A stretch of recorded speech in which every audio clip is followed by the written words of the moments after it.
All right, it's Eric Roberts, and I'm here talking about. I'm going to give you the insight on the Rapid Voicer 2, and I'm just going to show you what we would do if we were. This is usually what I use after I've done the Rapid Voicer 1. So I've gone through the entire piano. If I were to go through, and this is just a demonstration, but if I were to go through the entire piano first, doing the voicing down, and this happens all the time in service voicing. So you may get to a note, especially like on this piano. I've already done it, but I found this this A and this A sharp right by the break had like a buzzy sound, and no matter what I did to tune it, it was just sort of acting funny. So what's different about the Rapid Voicer 2 is it is a Glover's needle, 7/32 of a Glover's needle sticking out here on the Rapid Voicer 2. If I can get the camera to zoom in on that. It's kind of hard to see, but there's like 3 edges, and it does actually cut the felt.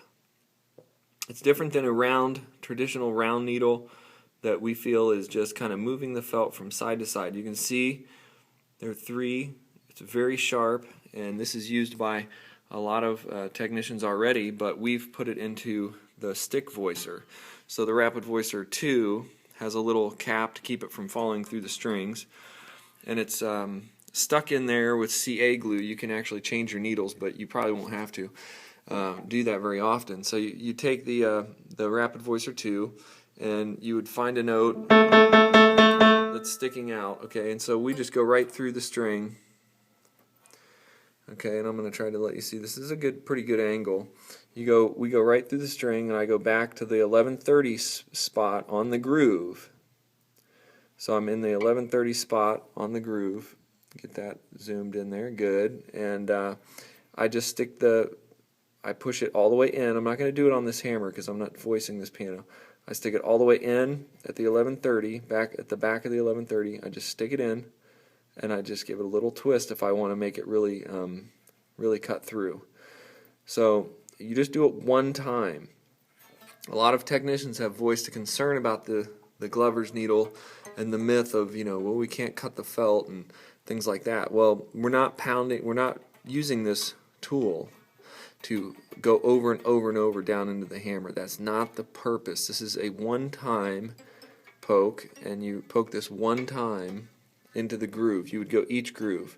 So for example, if we were going to do this hammer right here, I would go into the groove, turn, into the groove, turn, into the third groove, turn, pull out. And you can go as far or as shallow as you'd like, and you can omit the turn as well.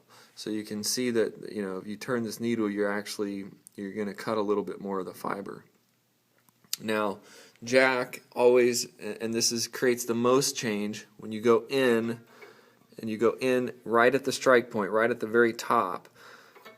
But I generally tend to go towards the back, like the 1130, and we voice only on the long side of the string.